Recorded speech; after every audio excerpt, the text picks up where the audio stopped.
Me llamo Diego y trabajo como analista financiero en una empresa en el centro de la Ciudad de México. Vivo en un pequeño apartamento en Coyoacán, un barrio encantador, pero algo alejado de la oficina. Aquella noche fatídica, estaba exhausto después de un día particularmente duro en el trabajo. Ya pasaban de las 23, cuando finalmente pude salir del edificio. La cabeza me palpitaba con números y hojas de cálculo. Bajé las escaleras de la estación Zócalo con pasos pesados, sintiendo el cansancio en cada fibra de mi cuerpo. El metro a esa hora ya estaba bastante vacío, con solo algunos rezagados como yo volviendo a casa. Pasé mi tarjeta por el torniquete y me dirigí al andén, ansioso por llegar a casa y desplomarme en la cama. El aire húmedo y sofocante de la plataforma me hizo sudar, incluso con el aire acondicionado encendido. Cuando llegó el tren, entré en el primer vagón que se detuvo frente a mí. Para mi sorpresa, estaba completamente vacío, excepto por una mujer sentada en el medio. Me pareció extraño. Generalmente hay más gente, incluso tarde en la noche. Pero no le di mucha importancia. Solo quería sentarme y cerrar los ojos por unos minutos. Elegí un asiento al otro lado del pasillo, a unos metros de distancia de ella. Fue entonces cuando noté que la mujer estaba comiendo algo. El olor peculiar llamó mi atención y me di cuenta de que eran chapulines, esos saltamontes fritos que venden como botana en algunas regiones de México. Nunca fui muy fan, pero el aroma me hizo darme cuenta de que no había cenado nada desde el almuerzo. Mi estómago rugió fuerte, haciéndome sonrojar de vergüenza. La mujer debió haberlo oído, porque al instante siguiente se volvió hacia mí con una sonrisa. ¿Quieres un poco?, me preguntó, extendiendo la bolsita de chapulines en mi dirección. Dudé por un momento, no queriendo ser descortés. Gracias, pero no hace falta molestarse, respondí educadamente. Ella insistió. No es ninguna molestia. Parece que has tenido un día difícil. Te ayudará a recuperar energías. Acabé aceptando, más por educación que por ganas. Cuando cogí un puñado de chapulines, nuestros ojos se encontraron. Fue entonces cuando noté algo extraño. Sus iris parecían cambiar de color, como si tuvieran vida propia. En un momento eran marrones, al siguiente un verde profundo, luego un ámbar dorado. Parpadeé varias veces, pensando que era solo el cansancio jugándome una mala pasada. Antes de que pudiera agradecer o decir cualquier cosa, el tren dio una sacudida brusca. Las luces parpadearon y se apagaron durante unos segundos. En la repentina oscuridad oí susurros. No podía entender lo que decían, pero el sonido me erizó la nuca. No era español ni inglés. Parecía algo más antiguo, más misterioso. Cuando las luces volvieron, la mujer estaba sentada en un lugar diferente, como si se hubiera teletransportado. Me quedé paralizado durante unos segundos, tratando de procesar lo que acababa de suceder. La mujer ahora estaba sentada en el otro extremo del vagón, como si nunca se hubiera movido de allí. Sus ojos, aún cambiando de color, estaban fijos en mí. Sentí un escalofrío recorrer mi espalda. Algo en aquella situación no estaba bien, pero no podía entender qué. ¿Estás disfrutando los chapulines?, preguntó, su voz haciendo eco de forma extraña en el vagón vacío. Miré mi mano, sorprendido al ver que aún sostenía los insectos fritos. Ni siquiera recordaba haberlos cogido.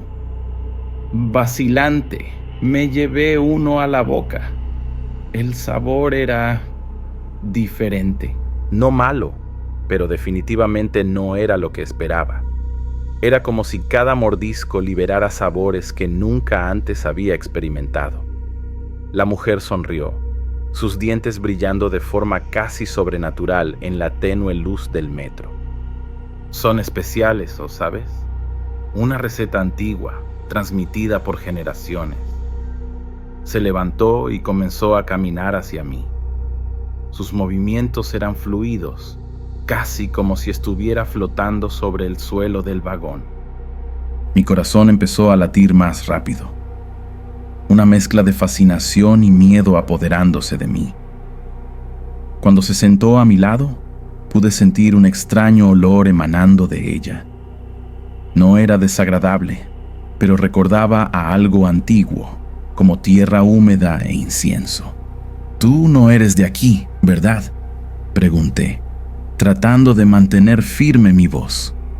Ella rió, un sonido que más bien parecía el tintineo de campanas distantes. «Soy tan de aquí como las propias piedras de esta ciudad», respondió enigmáticamente. Intenté concentrarme en su apariencia, buscando algo que pudiera explicar lo extraño de la situación. Su ropa parecía normal a primera vista, pero mirando más de cerca, noté patrones intrincados que recordaban a símbolos aztecas. Su largo cabello negro parecía tener vida propia, moviéndose suavemente incluso sin ninguna brisa en el vagón cerrado. «Pareces cansado, Diego», dijo, pronunciando mi nombre de una forma que me hizo cuestionar si me había presentado en algún momento. El peso de esta ciudad puede ser abrumador a veces, ¿no? Su mano tocó mi hombro y sentí una ola de calor y frío recorrer mi cuerpo. Por un instante, tuve la impresión de ver destellos de una ciudad antigua superpuesta a la Ciudad de México moderna. El tren se detuvo en otra estación, pero nadie entró. Las puertas se cerraron y continuamos nuestro viaje. Solo nosotros dos en el silencioso vagón. La mujer comenzó a tararear en voz baja, una melodía que nunca antes había escuchado, pero que de alguna manera me resultaba familiar. Mi cabeza empezó a dar vueltas y tuve la sensación de que el tiempo se estaba distorsionando a nuestro alrededor. «¿Quién eres?», logré preguntar, mi voz sonando distante a mis propios oídos. Ella se volvió hacia mí, sus ojos ahora completamente negros, reflejando las luces del metro como estrellas en un cielo nocturno. «Soy muchas cosas, Diego. Soy la memoria de esta tierra, el eco de voces silenciadas hace mucho tiempo. Y esta noche, soy tu guía en un viaje que nunca olvidarás». Las palabras de la mujer resonaron en mi mente, dejándome en un estado de confusión y fascinación. Intenté concentrarme, buscando alguna lógica en aquella situación surreal. Fue entonces cuando noté algo aún más extraño. Su reflejo en el cristal del metro no correspondía a sus movimientos reales. Mientras ella permanecía sentada a mi lado, su reflejo parecía moverse independientemente, a veces desapareciendo por completo. Me froté los ojos, pensando que era solo el cansancio jugándome una mala pasada. Pero no, el fenómeno continuaba. En el reflejo, vi su imagen bailando una danza antigua, sus brazos moviéndose en patrones hipnóticos que me recordaban a rituales aztecas que había visto en documentales. Su boca se movía, como si estuviera cantando, pero ningún sonido salía. Era una visión a la vez hermosa y aterradora. «¿Qué está pasando?», pregunté, mi voz temblando ligeramente. La mujer sonrió, sus ojos ahora brillando con una luz interior que parecía contener galaxias enteras. «Las barreras entre los mundos son más delgadas de lo que imaginas, Diego, especialmente aquí, en este túnel subterráneo que corta las venas antiguas de la ciudad». Hizo un gesto amplio con la mano, como si estuviera presentando un espectáculo invisible. De repente, sentí un cambio en el aire. La temperatura en el vagón comenzó a caer drásticamente. Podía ver mi propia respiración formando nubes de vapor frente a mí. El frío era intenso, penetrante, como si estuviera congelando mis huesos. Temblé involuntariamente, mis dientes castañeteando. ¿Por qué hace tanto frío? Logré balbucear entre temblores. La mujer no parecía afectada por el frío, su piel aún radiante y cálida al tacto. El frío es solo el comienzo. Respondió enigmáticamente. Es el soplo del pasado, la respiración de Tlaloc.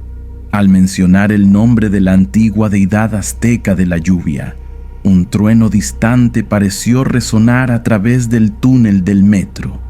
Miré alrededor, alarmado, pero seguíamos solos en el vagón. El sonido parecía venir de todas partes y de ningún lugar al mismo tiempo. La niebla de mi respiración comenzó a tomar formas extrañas en el aire. Por un momento, creí ver figuras bailando, guerreros en batalla, sacerdotes realizando rituales. Eran imágenes fugaces, desapareciendo tan pronto como intentaba enfocarlas. La mujer observaba todo con una sonrisa serena, como si aquello fuera perfectamente normal. Los ecos del pasado están siempre con nosotros, murmuró. Solo hay que saber cómo escucharlos. El tren continuaba su viaje, pero el tiempo parecía haber perdido todo significado. No podía decir si habían pasado minutos u horas en aquel vagón. Las luces parpadeaban intermitentemente, a veces dejándonos en completa oscuridad por segundos que parecían extenderse eternamente. En cada momento de oscuridad, oía susurros, gritos distantes, el sonido de tambores y flautas. Era como si el pasado estuviera filtrándose en el presente. «Estamos llegando», anunció la mujer de repente. Miré por la ventana, pero solo vi la oscuridad del túnel. No reconocía nada. No sabía dónde estábamos. ¿Llegando a dónde?, pregunté, un miedo creciente instalándose en mi pecho. Ella se levantó, su cuerpo pareciendo flotar sobre el suelo del vagón. Al corazón de la ciudad antigua, Diego, al lugar donde el pasado y el presente se encuentran. El tren comenzó a desacelerar, el sonido de los frenos resonando de forma antinatural. Por la ventana, comencé a ver luces extrañas, formas que no pertenecían a ninguna estación de metro que yo conociera. La mujer extendió su mano hacia mí, sus ojos brillando con una intensidad sobrenatural. «Ven», dijo, su voz ahora una mezcla de 1000 voces diferentes. «Hay mucho que ver, mucho que aprender. El viaje apenas está comenzando. No sé cuánto tiempo estuve inconsciente, pero cuando abrí los ojos, me encontré tendido en el frío suelo de la estación Pantitlán. El ruido familiar del metro y el bullicio de la gente a mi alrededor me devolvieron a la realidad, o al menos a lo que yo creía que era la realidad. Me levanté tambaleante, mi cabeza aún dando vueltas con las visiones del viaje surreal que acababa de experimentar. Miré alrededor, buscando desesperadamente a la misteriosa mujer, pero había desaparecido. No había señal de ella en ninguna parte. Confundido y desorientado, comencé a caminar hacia la salida de la estación. Fue entonces cuando noté algo extraño en el suelo. Pequeños restos de chapulines esparcidos, mezclados con ¿monedas? Me agaché para examinar mejor y mi corazón casi se detuvo. Eran monedas antiguas, con símbolos aztecas grabados en ellas. Con manos temblorosas, recogí una de las monedas y la guardé en mi bolsillo. Fue cuando sentí algo en mi otra mano. Abrí los dedos y ahí estaba. Lo que pensaba que era un chapulín era en realidad una pequeña piedra, cubierta de inscripciones aztecas que brillaban suavemente bajo la luz fluorescente de la estación. Salí de la estación en estado de shock. Las calles familiares de la Ciudad de México pareciendo extrañamente diferentes ahora. Cada esquina, cada edificio parecía esconder secretos de un pasado que nunca había considerado realmente antes. En los días que siguieron, intenté convencerme a mí mismo de que todo no había sido más que un sueño vívido, tal vez causado por el estrés y el cansancio. Pero la piedra en mi mesita de noche y la moneda antigua en mi cajón me recordaban constantemente que algo extraordinario había sucedido. Comencé a tener sueños extraños, visiones de una ciudad antigua superpuesta a la moderna Ciudad de México. En reflejos en las ventanas y en los charcos después de la lluvia, a veces vislumbraba el rostro de la mujer misteriosa, sus ojos aún cambiando de color, su sonrisa enigmática invitándome a otro mundo. Nunca más tomé esa línea de metro tarde en la noche, pero cada vez que paso cerca de una estación, siento un escalofrío recorrer mi espalda. La ciudad guarda bien sus secretos, pero ahora sé que están ahí, pulsando bajo nuestros pies, resonando a través de los siglos. Y a veces, cuando el viento sopla de cierta manera, puedo jurar que oigo susurros en náhuatl, llamándome de vuelta al corazón de Tenochtitlan.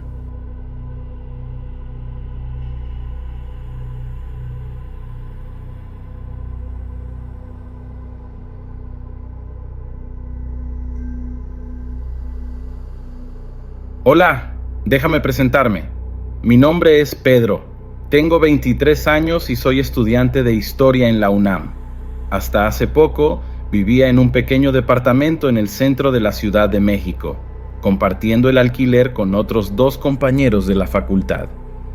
Nos las arreglábamos como podíamos, ¿sabes? Pero entonces surgió una oportunidad que parecía demasiado buena para ser verdad. Un tío abuelo lejano falleció y me dejó una antigua casa en un barrio tradicional de la ciudad. Imagínate, yo, un estudiante pobre, de repente heredando una propiedad así. Al principio estuve un poco desconfiado. Quiero decir, ¿por qué yo? Apenas conocía al viejo, pero la tentación de tener un lugar solo mío, sin tener que preocuparme por el alquiler, era demasiado grande para ignorarla. Entonces, una tarde de sábado, cargué mis cosas en una furgoneta prestada y fui a conocer mi nuevo hogar. Cuando vi esa casa por primera vez, sentí un escalofrío. Era una imponente casona, con ventanas altas y una fachada que ya había visto días mejores. Las paredes descascaradas y el jardín descuidado daban un aire algo sombrío al lugar. Pero oye, ¿quién soy yo para quejarme de una casa gratis, verdad? Mientras descargaba las cajas, noté algunas miradas curiosas de los vecinos. Una señora incluso me advirtió: cuidado con esa casa, mijo. Ella guarda secretos. En ese momento me reí. Pensé que solo eran habladurías de gente supersticiosa. En los primeros días, estaba emocionado explorando cada rincón de aquel lugar. Los pasillos parecían interminables, llenos de puertas que crujían y espejos empañados. El piso de madera gemía a cada paso, como si la casa estuviera viva. Por la noche, los ruidos eran aún más intensos. Intentaba convencerme de que solo era el viento o la estructura antigua acomodándose, pero a veces, no sé, parecían pasos de alguien recorriendo las habitaciones vacías. Empecé a dormir mal, despertándome a medianoche con la sensación de estar siendo observado. Pero, en fin, Debía ser solo el estrés del cambio y de la universidad, ¿cierto? Una semana después de mudarme, tuve mi primera experiencia realmente extraña.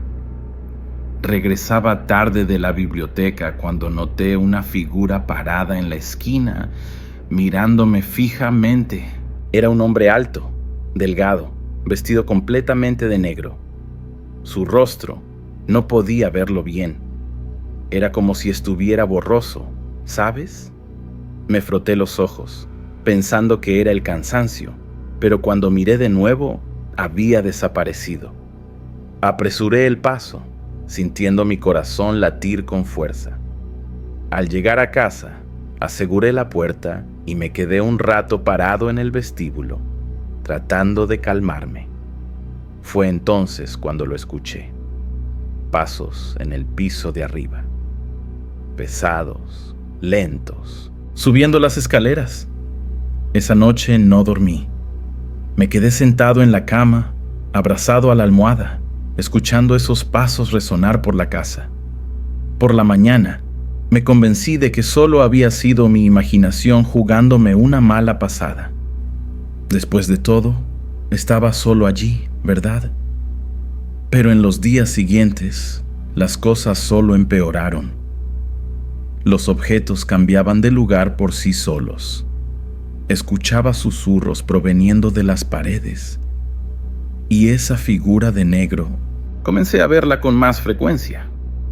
En las calles, a través de las ventanas, reflejada en los espejos de la casa.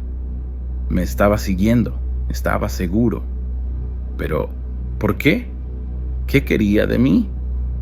Desesperado por respuestas, comencé a investigar sobre la historia de la casa. Fue entonces cuando las cosas se pusieron aún más sombrías. Descubrí que el lugar había sido escenario de una serie de tragedias a lo largo de los años. Muertes misteriosas, desapariciones inexplicables. Y todas las víctimas tenían algo en común. Eran jóvenes que se habían mudado recientemente a la casa. Mi sangre se heló cuando leí eso. ¿Sería yo el próximo? Traté de convencerme de que todo era coincidencia, pero en el fondo lo sabía. Había caído en una trampa. Las noches se convirtieron en una pesadilla. Apenas lograba cerrar los ojos, siempre alerta, esperando oír esos pasos, ver esa figura. Los vecinos comenzaron a evitarme, murmurando cuando pasaba. Una vez, escuché a uno de ellos decir: «Pobre, ya es cosa del pasado». Pensé en huir, en simplemente dejar todo y largarme. Pero algo me mantenía allí. Una curiosidad mórbida, tal vez. O quién sabe, algo más siniestro.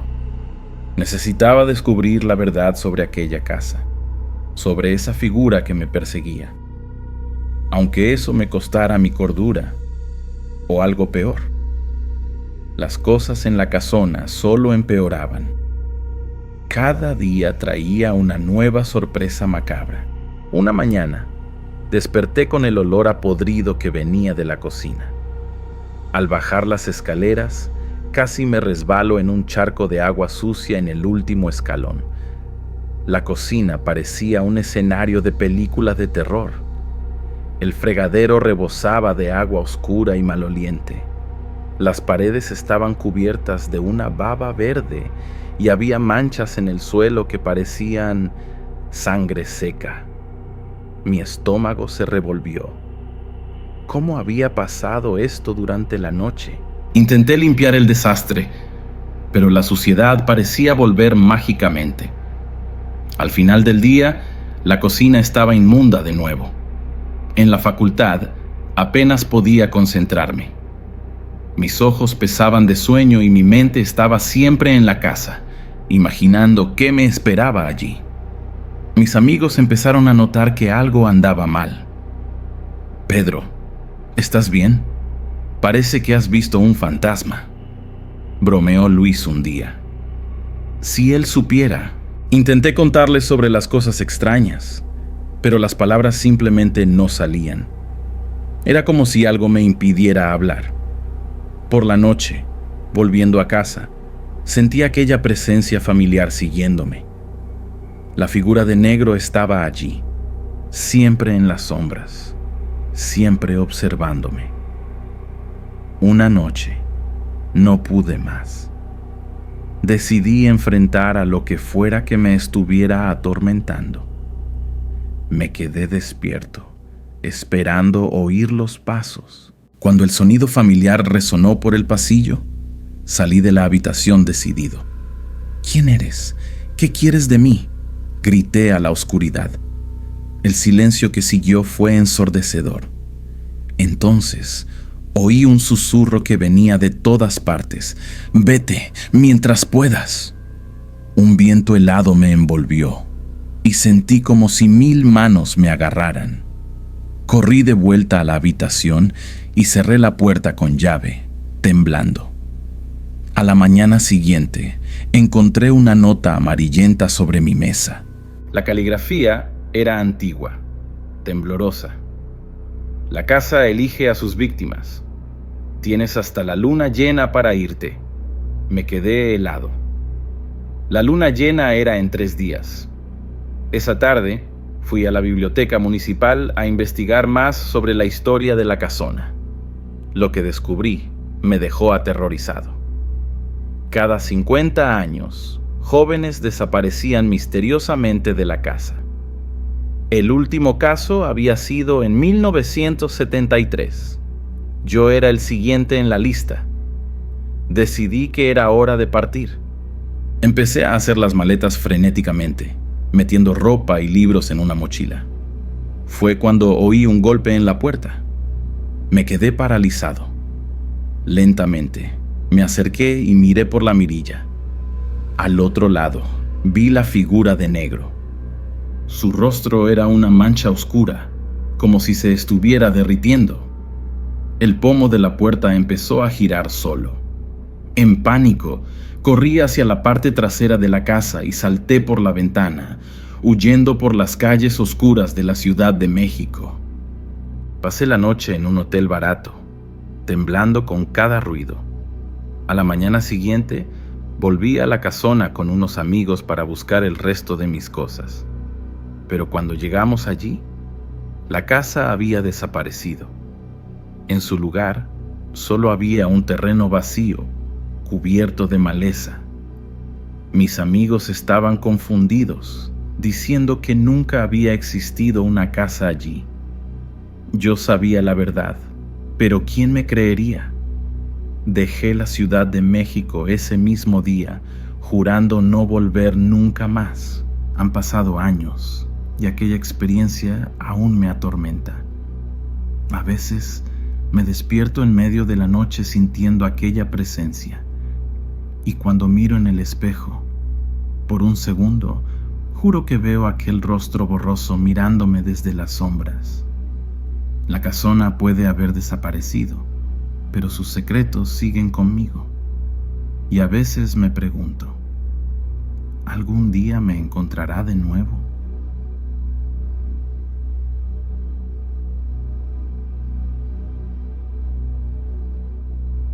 Hola a todos, me llamo Luisa, tengo 22 años y trabajo como pasante en una agencia de publicidad aquí en la Ciudad de México. Nací y crecí aquí mismo, hija de padres brasileños que vinieron hace mucho tiempo. Estoy estudiando diseño gráfico en la Universidad Iberoamericana y, vaya, adoro esta ciudad. La cultura, la comida, los colores, todo es tan vibrante. Bueno, al menos lo era, hasta aquella noche en la estación del metro. Ay, solo de recordarlo ya me da escalofríos, pero déjenme contarles bien lo que pasó. Era un viernes por la noche y estaba muy emocionada por encontrarme con mi novio, Miguel. Habíamos quedado en ir a un concierto de una banda indie que estaba pegando en la ciudad. Llegué temprano a la estación Valderas. Vaya, debían ser como las 8 de la noche. Miguel estaba retrasado como siempre. Típico de él. ¿Ven? Pero estaba bien. Ya estaba acostumbrada. Me senté en uno de los bancos de la plataforma y me quedé esperando. La estación estaba medio vacía, solo unas pocas personas aquí y allá. El ruido de los trenes pasando de vez en cuando rompía el silencio. Confieso que estaba muy cansada. La semana había sido dura en la agencia, con un montón de plazos ajustados y clientes exigentes. Mientras esperaba, empecé a dormitar sin querer.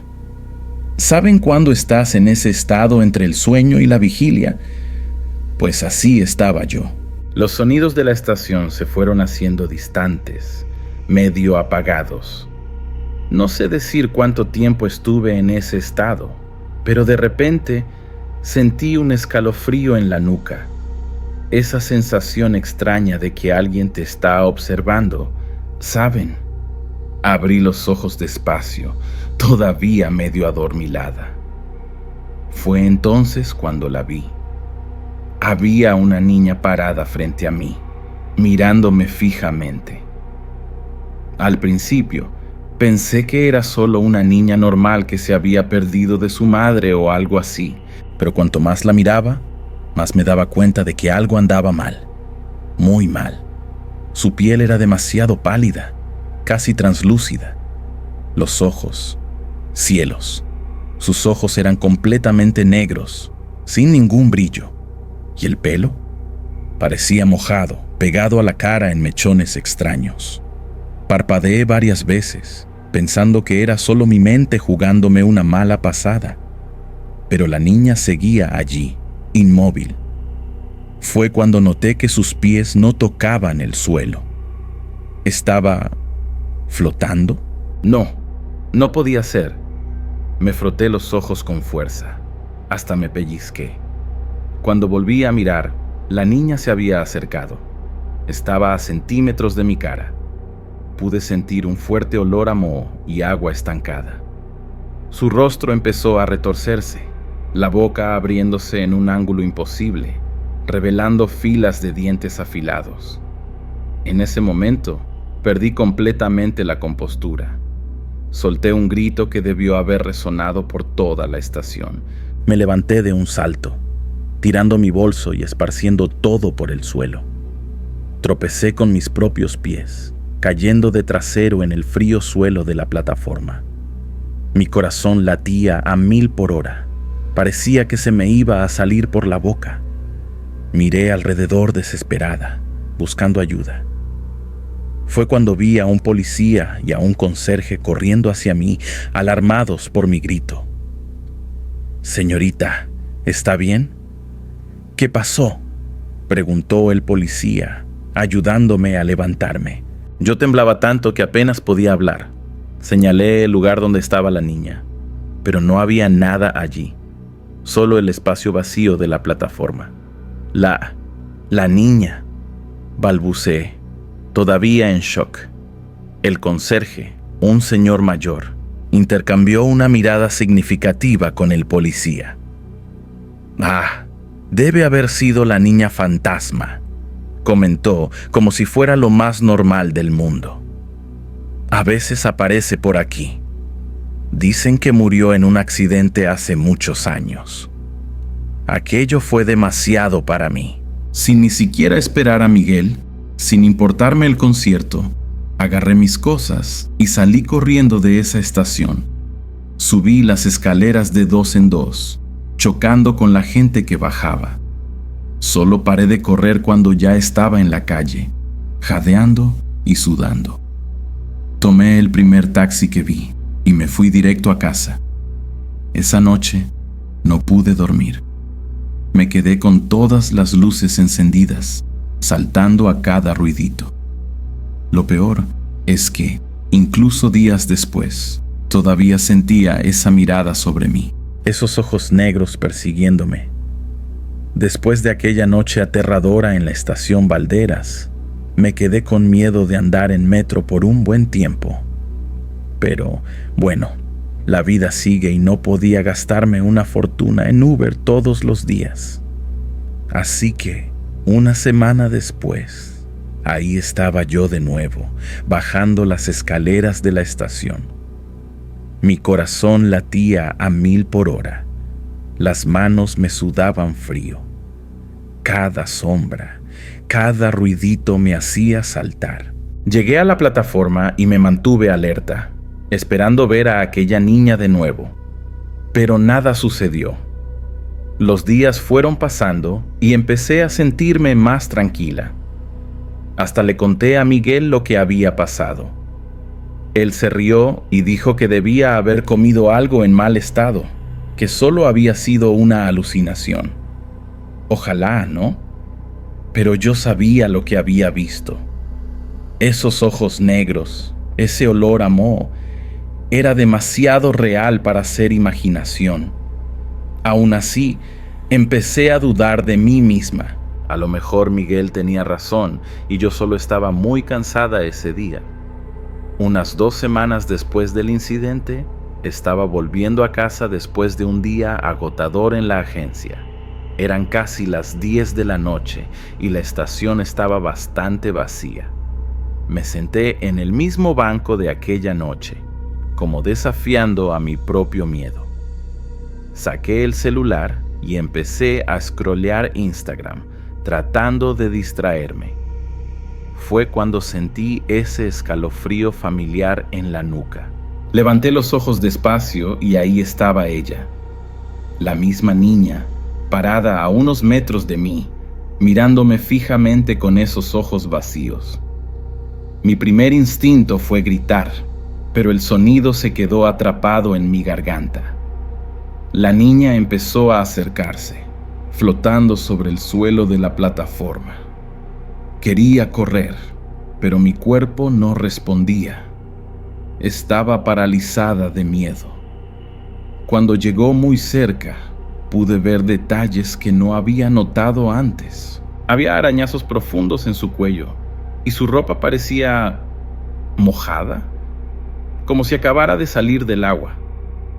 Su boca se abrió en una sonrisa macabra y extendió su mano hacia mí. En ese momento, oí el ruido del tren acercándose. En un impulso, me levanté y corrí hacia el borde de la plataforma. El tren se detuvo, las puertas se abrieron y entré corriendo, casi atropellando a un señor que estaba saliendo. Miré hacia atrás, jadeando, y vi a la niña parada donde yo estaba sentada, observándome. Las puertas se cerraron y el tren partió. Yo temblaba tanto que apenas podía mantenerme en pie. Una señora me ofreció un asiento, preguntándome si me sentía mal. Cuando llegué a casa, llamé a Miguel. Necesitaba contárselo a alguien. ¿Sabes? Él escuchó todo pacientemente y luego sugirió que buscara a un psicólogo.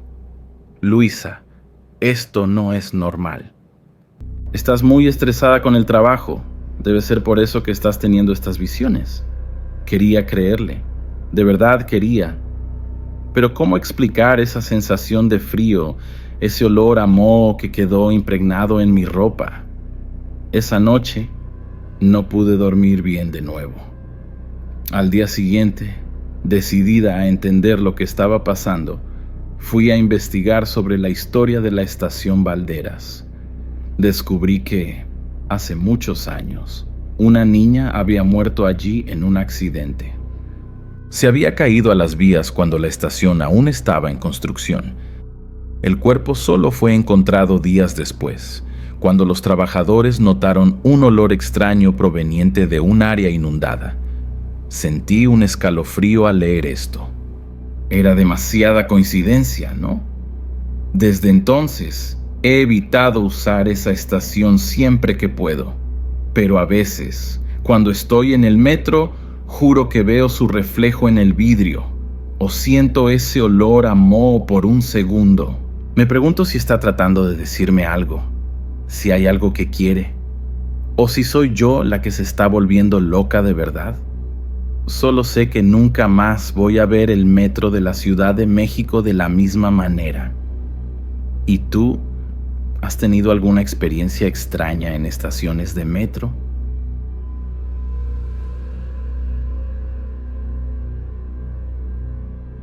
Conducir de noche siempre ha sido mi parte favorita del trabajo. La autopista urbana sur, una de las principales vías rápidas de la Ciudad de México, quedaba casi vacía a esas horas. El murmullo constante del motor y el ritmo hipnótico de las luces de la ciudad me daban una sensación de paz que no encontraba en ningún otro lugar. Aquella noche llevaba una carga de mercancías desde el centro de la CDMX hasta Cuernavaca. Era una ruta que conocía como la palma de mi mano. Cada curva, cada peaje, cada maldito bache. La noche estaba clara y la radio apenas murmuraba un corrido que sonaba como de otro mundo. Faltaban unas 2 horas para mi parada de descanso cuando lo vi. Un hombre caminaba por el arcén, tambaleándose. Su camisa blanca estaba manchada de algo oscuro y cojeaba visiblemente. Reduje la velocidad y frené a unos metros de él. «Oye, ¿necesitas ayuda?», pregunté, inclinándome por la ventanilla. El tipo levantó la mirada y la luz de mis faros reveló su rostro pálido. Un corte cruzaba su frente y su mejilla estaba hinchada. «Me asaltaron». Su voz era ronca, casi un susurro. Tenían cuchillos, se llevaron todo. Miré alrededor. La vía rápida estaba vacía, ni un alma a la vista. No me gustaba recoger a autostopistas, pero el tipo estaba herido. Suspiré, bajé del camión y lo ayudé a subir. «Siéntate, compadre», dije, cerrando la puerta tras él. «¿A dónde vas?». «A donde tú vayas», respondió, fijando la mirada en el parabrisas. Su tono me incomodó. «Voy a Cuernavaca. Si necesitas que te dejen alguna gasolinera o algo así, avísame». No respondió. Solo miraba la carretera con un aire de reconocimiento. «Bonito camión», dijo de repente. «¿Cuánto tiempo llevas haciendo esto?». «Más de 20 años», respondí sin mirarlo. «Debes haber visto muchas cosas en la carretera», asentí, concentrándome en conducir. Su tono era extraño, como si supiera algo que yo no sabía. «¿Y nunca has tenido accidentes?», preguntó después de un rato. Sentí un escalofrío en la nuca. Uno que otro. ¿Como atropellar a alguien? El camión pareció hacerse más pequeño de repente. Mi mano se apretó en el volante, tensa. «No sé de qué estás hablando». El hombre sonrió, una sonrisa seca, sin alegría. «¿Te recuerdo bien, José?», pronunció mi nombre con la certeza de quien lo ha repetido muchas veces en su cabeza. «Te recuerdo porque he esperado este momento durante años». Me volví para mirarlo, sintiendo un nudo en el estómago. «¿Quién eres tú?». Su sonrisa se ensanchó. «El hermano de Martín». El aire se volvió espeso. Mi respiración se hizo lenta. No había oído ese nombre en años. Martín. El ladrón que atropellé hace años en esta misma vía rápida. El tipo había salido de la nada, corriendo con un machete en la mano. No tuve tiempo de frenar. Lo golpeé de lleno con el parachoques y su cuerpo voló, cayendo como un saco de huesos en el asfalto. No me detuve. Seguí conduciendo como si nada hubiera pasado. Pensé que no tenía familia. «Yo», murmuré. Mi voz sonaba calmada, pero mis manos estaban crispadas sobre mis piernas, y yo lo vi todo. Mi corazón empezó a latir con fuerza. «¡Escucha! ¡Yo! ¡Cállate!». El cuchillo salió de su chaqueta en un movimiento rápido. Pisé el freno y el camión se sacudió con un chirrido ensordecedor. «Tranquilos, hombre», dije, levantando las manos. Él respiró hondo, como disfrutando del momento. «Martín era un ladrón», continuó. «Lo sé, pero era mi hermano. Lo único que tenía. Y tú lo mataste como a un perro. Fue un accidente. No me detuve, no llamé a nadie. Solo lo dejaste allí tirado. Mi garganta se secó. ¿Qué quieres? El filo del cuchillo brilló con la luz de la cabina. Lo mismo que le diste a él. En ese instante, el sonido de una bocina rompió la tensión. Un tráiler se acercaba a gran velocidad por detrás. Aproveché la distracción y lancé un puñetazo. El cuchillo cayó y rodó bajo el asiento. La cabina se llenó de gritos y maldiciones. Él intentó recuperarlo, pero sujeté su muñeca con ambas manos. El camión, sin freno de mano, empezó a moverse lentamente. Nos debatimos, forcejeando. Él trató de alcanzarlo con la otra mano mientras yo empujaba con todas mis fuerzas. Y entonces el camión se inclinó. Las ruedas traseras pisaron el borde de la vía rápida y la cabina empezó a girar. ¡No! ¡No! ¡No!, grité, soltándolo demasiado tarde. El tráiler derrapó y giró sobre sí mismo, volcándose hacia un lado. El mundo se convirtió en un remolino de metal, cristal y dolor. Después, oscuridad. No supe cuánto tiempo pasó hasta que recuperé la conciencia. Me dolía todo. Tenía la cabeza partida y el brazo torcido en un ángulo extraño. El camión estaba volcado sobre un costado. Me arrastré fuera de la cabina, jadeando, escupiendo sangre. El pasajero no estaba allí, pero el cuchillo sí, tirado a unos metros, y junto a él, un rastro de sangre que desaparecía en la maleza. Me puse de pie con dificultad y miré hacia la vía rápida vacía.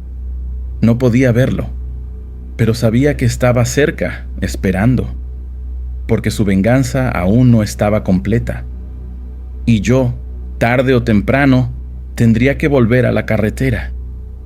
Con el brazo dolorido y la cabeza palpitando, empecé a caminar a lo largo de la vía rápida. El silencio de la noche era interrumpido solo por el sonido distante del tráfico y mi respiración jadeante. Cada pocos pasos, miraba por encima del hombro, esperando ver la silueta del hermano de Martín emergiendo de las sombras. Después de unos minutos, vi las luces de una gasolinera a lo lejos. Aceleré el paso, sintiendo una mezcla de alivio y ansiedad. Cuando estaba a pocos metros de la entrada de la gasolinera, oí un ruido detrás de mí. Me giré bruscamente. Allí estaba él, a unos metros de distancia, su figura iluminada por los faros de un coche que pasaba. Su rostro estaba cubierto de sangre, pero sus ojos brillaban con una determinación aterradora. En su mano, el cuchillo reflejaba la luz de la luna. «Se acabó, José», gritó. «No hay más a dónde correr». Entré en pánico y corrí hacia la gasolinera. Él vino tras de mí, sus pasos resonando en el asfalto. Entré en la tienda de conveniencia, asustando al dependiente somnoliento. «¡Llame a la policía!», grité, jadeante. «¡Hay un hombre persiguiéndome!». El dependiente, confuso y asustado, cogió el teléfono. En ese momento, la puerta se abrió violentamente. El hermano de Martín entró, el cuchillo en alto. El dependiente gritó y dejó caer el teléfono. Yo me escondí detrás de un estante, buscando desesperadamente algo con qué defenderme. «Esto termina aquí, José», dijo, avanzando lentamente. «Vas a pagar por lo que le hiciste a mi hermano». En ese momento, oí el sonido de sirenas acercándose. El rostro del hombre se contorsionó en una mezcla de rabia y desesperación. Miró hacia la puerta, luego hacia mí, indeciso. «Vete», le dije, tratando de mantener la voz firme. «Aún hay tiempo, no empeores las cosas». Por un momento, Pensé que iba a atacarme de todos modos. Pero entonces, con un grito de frustración, arrojó el cuchillo al suelo y corrió fuera de la gasolinera. Segundos después, 2 coches de policía llegaron, luces parpadeantes y sirenas aullando. Los policías entraron en la tienda, armas en mano. Mientras daba mi declaración, miré por la ventana. Afuera, la noche de la Ciudad de México continuaba, indiferente al drama que acababa de desarrollarse. Coches pasaban por la vía rápida, conductores inconscientes del peligro que yo había enfrentado. Esa noche, entendí que algunos viajes nunca terminan realmente, que hay fantasmas que nos siguen por las carreteras de la vida, esperando el momento adecuado para cobrar sus deudas, y que, a veces, lo único que podemos hacer es seguir conduciendo, esperando que la próxima parada nos traiga la redención que buscamos. Mi nombre es Miguel Ángel y trabajo como paramédico en la Ciudad de México desde hace casi una década. Siempre me ha fascinado la adrenalina de salvar vidas, ¿sabes? Pero nada, absolutamente nada, podría haberme preparado para lo que sucedió aquella noche de viernes. Se suponía que sería otro turno común, de esos a los que ya estamos acostumbrados. Estaba terminando de organizar el equipo en la ambulancia cuando la radio crepitó. Accidente en la carretera a Cuernavaca, kilómetro 35, una víctima. Posible volcadura. Poco sabía yo que esa llamada cambiaría mi vida para siempre. Tomé la autopista con la sirena encendida, cortando el tráfico pesado del final de la tarde. La llovizna que caía dejaba el asfalto resbaladizo, reflejando las luces de los faros.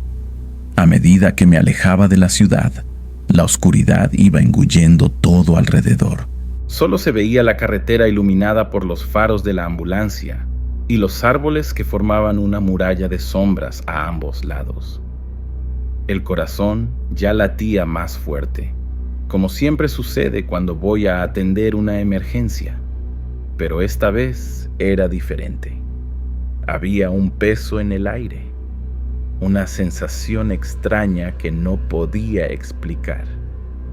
Después de unos 20 minutos, divisé las luces de emergencia de una patrulla policial. Me detuve justo detrás y salté de la ambulancia, tomando mi maletín de primeros auxilios. Fue entonces cuando noté. No había ningún policía cerca. Extraño, pensé. Generalmente se quedan custodiando la escena hasta la llegada del rescate. Caminé hacia la orilla de la carretera, el barro pegándose a las suelas de mis botas. Y allí estaba, un coche negro, volcado, con los cristales hechos añicos. Pero algo no cuadraba. ¿Dónde estaba la víctima? Me acerqué despacio, la linterna iluminando los escombros. El interior del vehículo estaba vacío, sin señal de sangre ni ningún otro indicio de heridas. Fue cuando noté algo parpadeando en el tablero. Una luz roja, intermitente. Me incliné para ver mejor y casi me caí de espaldas del susto. Era una cámara, aún grabando. ¿Quién dejaría una cámara encendida en un accidente así? Y más importante, ¿a dónde diablos habían ido a parar los ocupantes del coche? Con el corazón en la boca, tomé la cámara. La pantalla estaba agrietada, pero aún funcionaba. Rebobiné el video, las manos temblando de ansiedad y miedo. Las imágenes eran confusas al principio. Solo se veía el interior del coche y se oía una música bajita en la radio. De repente, gritos. El coche empezó a sacudirse violentamente. Sombras oscuras pasaron rápidamente por la ventana. El conductor gritaba algo incomprensible, el pánico evidente en su voz. Seguí viendo, hipnotizado por el terror que se desarrollaba en la pequeña pantalla. El coche aceleró. derrapando en la pista mojada. Las sombras seguían persiguiendo, cada vez más cerca. No se podía distinguir qué eran exactamente, pero definitivamente no parecían humanas. Eran demasiado rápidas. Sus movimientos eran erróneos, como si sus miembros se doblaran de formas imposibles. El video terminó abruptamente con el sonido ensordecedor de la colisión. Solté la cámara, sintiendo el sudor frío correr por mi frente. ¿Qué demonios era eso que acababa de ver? Mi mente intentaba racionalizar, encontrar una explicación lógica para lo que había sucedido. Pero no había lógica allí. Solo un miedo primitivo, visceral, que me decía que corriera. Que corriera lo más rápido y lejos posible de aquel lugar maldito. Fue cuando lo oí. Una rama quebrándose en el bosque. Luego otra y otra. Giré sobre mis talones, apuntando la linterna hacia la maleza. El haz de luz cortó la oscuridad, revelando nada, solo árboles y más árboles. Pero podía sentirlo. Ojos observándome, decenas de ellos, viniendo de todos lados. Mi instinto gritaba: ¡corre, Miguel! ¡Corre ahora! Y eso fue lo que hice. Salí disparado hacia la ambulancia como si el diablo estuviera pisándome los talones, porque, honestamente, tal vez lo estaba. Entré en la ambulancia con tanta prisa que me golpeé la cabeza contra el techo. Mis manos temblaban tanto que apenas pude insertar la llave en el encendido. El motor rugió y pisé a fondo el acelerador, los neumáticos chirriando en el asfalto mojado. Mi corazón parecía que iba a explotar en mi pecho. Solo después de algunos kilómetros, cuando las luces de la ciudad comenzaron a aparecer en el horizonte, me permití respirar un poco. Pero la imagen de aquella cámara, de aquellas sombras persiguiendo el coche, no salía de mi cabeza. Llegué a la base completamente trastornado. Mis colegas notaron de inmediato que algo andaba mal. Miguel, ¿qué cara es esa? Parece que has visto un fantasma, bromeó Javier, mi compañero de turno. Si él supiera...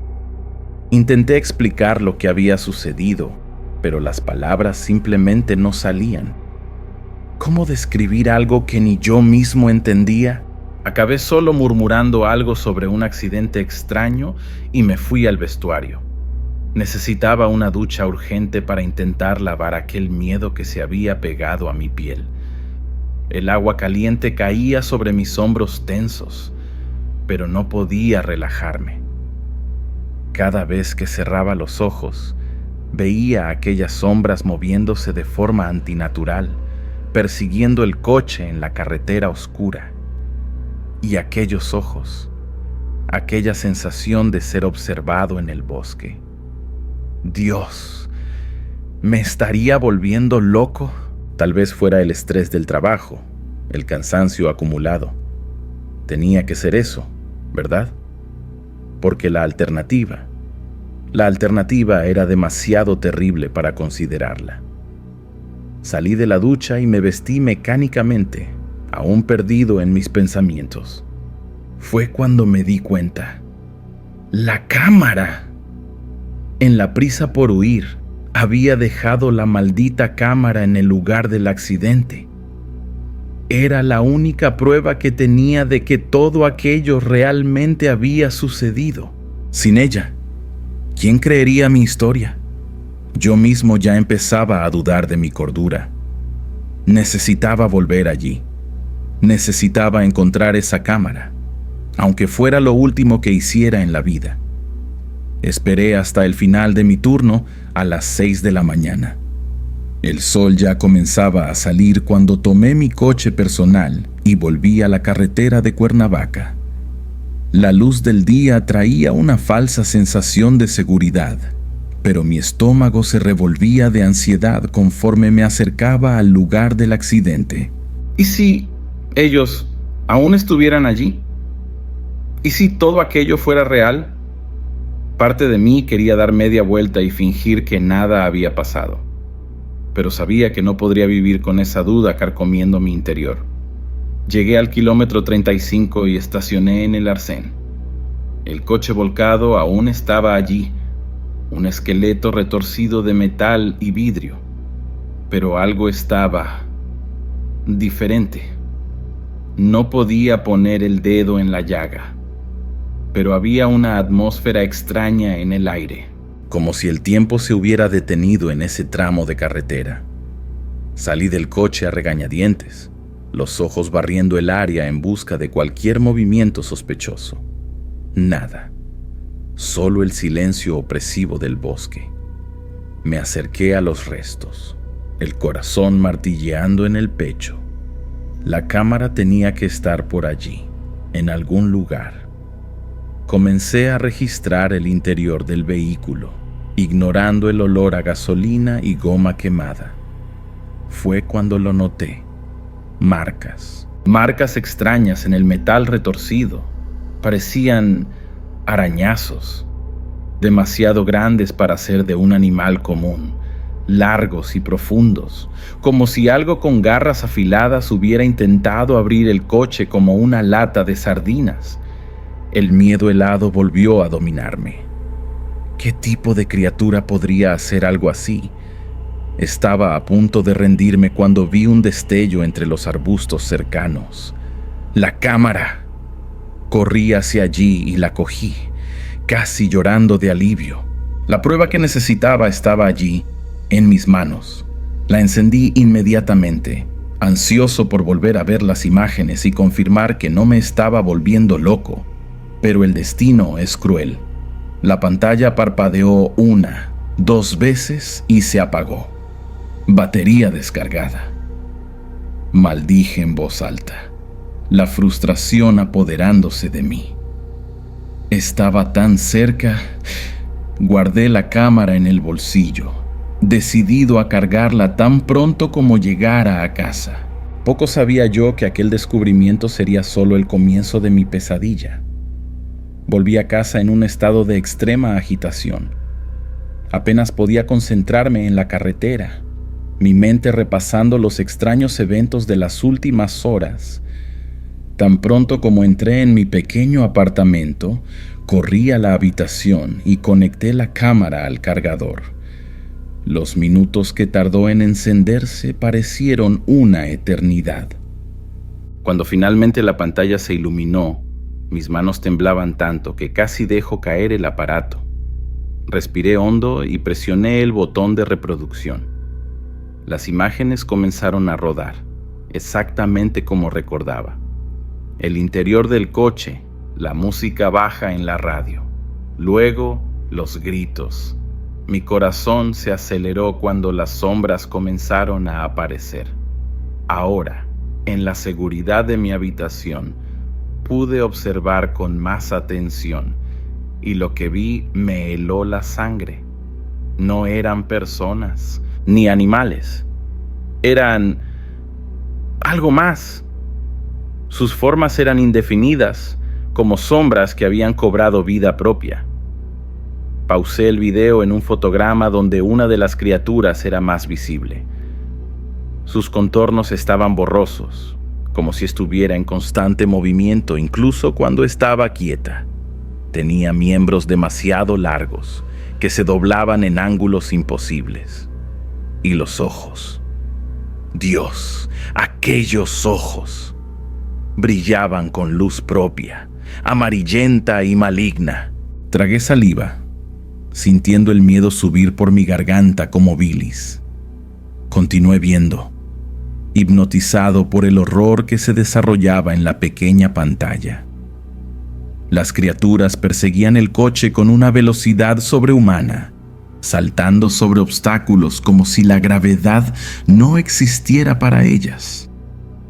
La desesperación del conductor era palpable, sus frenéticos intentos de escapar de aquellas cosas. En un momento, una de las criaturas se acercó tanto que sus garras arañaron la carrocería del coche, dejando marcas profundas. Las mismas marcas que había visto esta mañana en los restos. El video terminó abruptamente con el sonido de la colisión, como ya sabía que ocurriría. Pero ahora había visto demasiado. Aquello era real, terrible, imposiblemente real. Criaturas de las sombras estaban cazando personas en la carretera de Cuernavaca, y yo era la única persona que lo sabía. El peso de esta realización cayó sobre mí como una tonelada de ladrillos. ¿Qué debía hacer con esta información? ¿Quién me creería?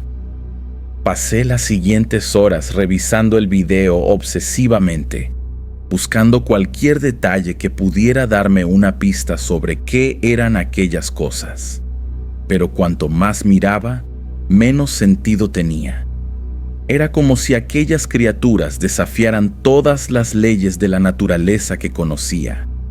En un momento, juré haber visto a una de ellas atravesar un árbol como si estuviera hecha de humo.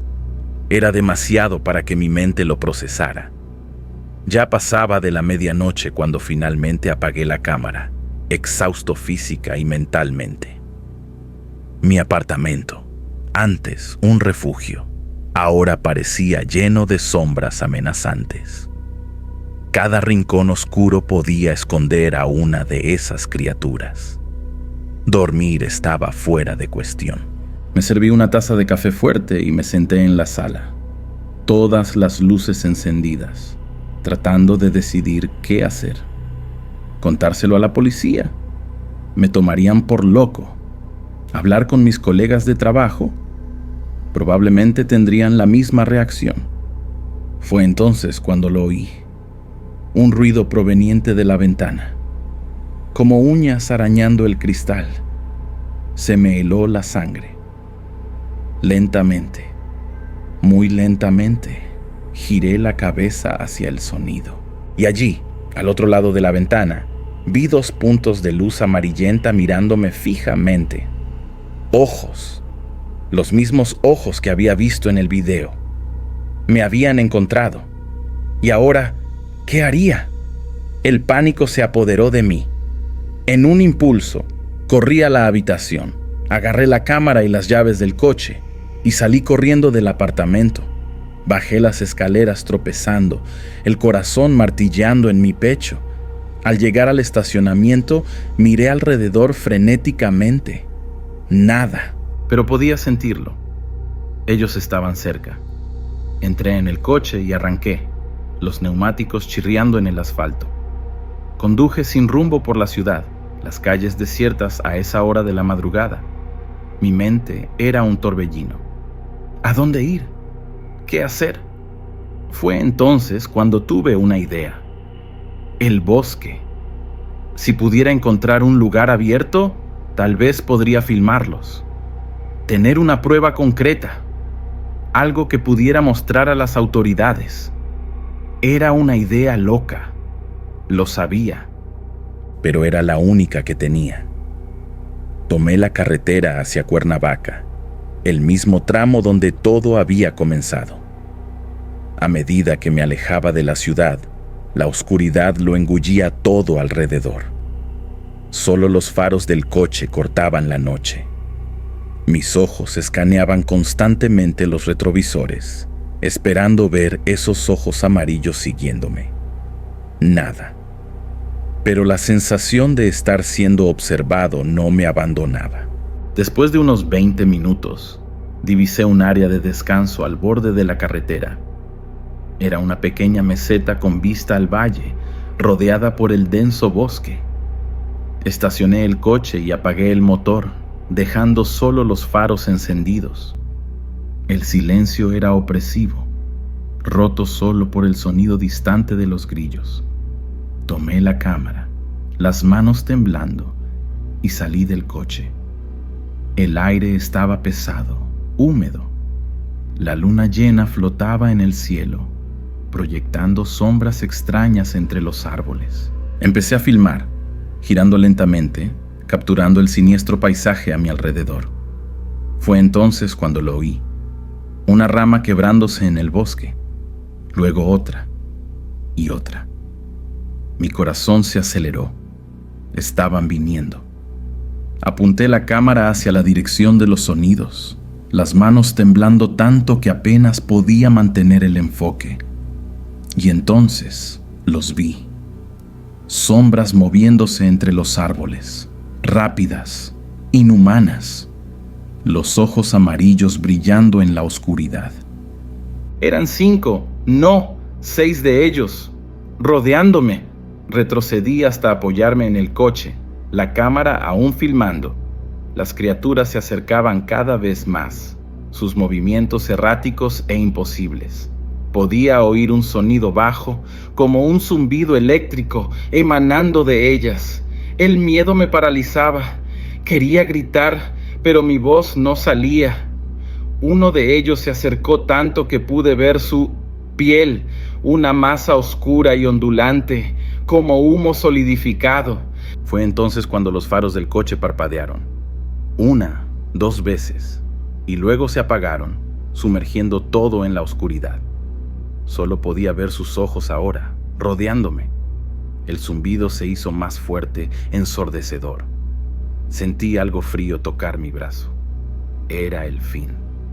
Cerré los ojos, esperando lo inevitable. De repente, luces, muchas luces, y el sonido de motores. Abrí los ojos, aturdido. Las criaturas habían desaparecido. En su lugar, patrullas policiales rodeaban el área. ¡No se mueva!, gritó uno de los policías. ¡Manos donde podamos verlas! Confundido y aliviado, obedecí. Mientras me esposaban, vi a uno de los policías recoger la cámara que había dejado caer. Me llevaron a la comisaría, aún en estado de shock. Intenté explicar lo que había sucedido, sobre las criaturas, el video, pero no me creyeron. ¿Cómo podía esperar que lo hicieran? Me acusaron de estar drogado, de causar disturbios. La cámara, no había nada en ella más que imágenes temblorosas del bosque. Las criaturas no aparecían en ningún fotograma. Pasé la noche en la celda, mi mente una confusión de miedo y duda. ¿Me lo había imaginado todo? ¿Me estaba volviendo loco? Cuando amaneció, me liberaron con una advertencia. Pero al salir de la comisaría, noté algo extraño. Los policías me miraban de una manera diferente. Susurraban entre ellos. Y uno de ellos, al devolverme mis pertenencias, dijo en voz baja: «Ten cuidado, están por ahí». Salí a la luz del día, más confundido que nunca. La pesadilla había terminado, o estaba solo comenzando. Salí de la comisaría con la cabeza dando vueltas. Las palabras del policía resonaban en mi mente. «Ten cuidado, están por ahí». ¿Qué quiso decir con eso? ¿Acaso sabían algo? Caminé por las calles de Cuernavaca, sintiéndome un extraño en mi propia ciudad. Cada sombra, cada callejón oscuro parecía esconder un peligro inminente. Decidí que no podía volver a casa. No todavía.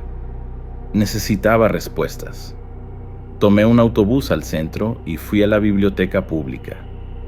Pasé horas investigando sobre fenómenos paranormales, criaturas de las sombras, cualquier cosa que pudiera explicar lo que había visto. Encontré historias, leyendas, teorías de conspiración, pero nada concreto, nada que probara que no me estaba volviendo loco. Cuando la biblioteca cerró, me encontré nuevamente en las calles. El sol ya se ponía, pintando el cielo de rojo sangre. Un presagio. Caminé sin rumbo, evitando las áreas más concurridas. Fue entonces cuando lo noté. Un coche siguiéndome. Andaba despacio, manteniendo la distancia. Mi corazón se aceleró. ¿Serían ellos de nuevo? ¿O la policía? No quise averiguarlo. Empecé a caminar más rápido, doblando esquinas aleatoriamente. El coche seguía tras de mí. Entré en un callejón, esperando despistarlos. Error. Era un callejón sin salida. Oí el coche detenerse en la entrada del callejón, puertas abriéndose, pasos acercándose. Me di la vuelta, acorralado, listo para lo peor. 2 hombres de traje se acercaron. No eran policías comunes. «Señor Ramírez», dijo uno de ellos, «necesitamos hablar». Intenté argumentar, pedir explicaciones, pero fui interrumpido. «Aquí no, venga con nosotros». Algo en su tono no dejaba margen para la discusión. Entré en el coche, sintiendo que estaba cometiendo el mayor error de mi vida. Me llevaron a un edificio en las afueras de la ciudad, sin identificación, sin placas. Por dentro, parecía un búnker. Me condujeron a una sala de interrogatorios. Un hombre mayor, de cabello canoso y mirada severa, me esperaba. Miguel comenzó. «Lo que viste anoche nunca sucedió. ¿Entiendes?» Me quedé en shock. ¿Cómo que nunca sucedió? Yo lo había visto. Lo había filmado. Empecé a protestar, pero él me interrumpió. Escucha bien. Lo que presenciaste es un asunto de seguridad nacional. No existe. No puede existir. Por tu propio bien y por el bien de todos los que amas, olvídalo. Vuelve a tu vida normal. Nunca hables de esto con nadie. Intenté argumentar, pedir explicaciones, pero él fue inflexible. Me mostraron documentos, me hicieron firmar papeles, se hicieron amenazas veladas. Familia, amigos, mi trabajo, todo estaba en juego. Después de horas, me soltaron. Volví a casa en un taxi, sintiéndome vacío, derrotado. En los días siguientes, intenté volver a la normalidad. Volví al trabajo, fingí que nada había sucedido. Pero las noches eran un tormento, pesadillas constantes, sombras en los rincones de mis ojos. Y siempre, esa sensación de estar siendo observado. Una semana después, recibí una carta. Sin remitente. Dentro, solo un trozo de papel con un mensaje. La verdad está ahí fuera. No te rindas. Y un pendrive. Dudé durante horas antes de conectarlo al ordenador. Cuando finalmente lo hice, encontré archivos, fotos, vídeos, pruebas. No estaba loco. No estaba solo. Ahora, mientras escribo esto, no sé qué me depara el futuro. No sé si algún día podré contar esta historia abiertamente, pero sé que lo que vi era real y sé que hay otros como yo ahí fuera. Buscando respuestas.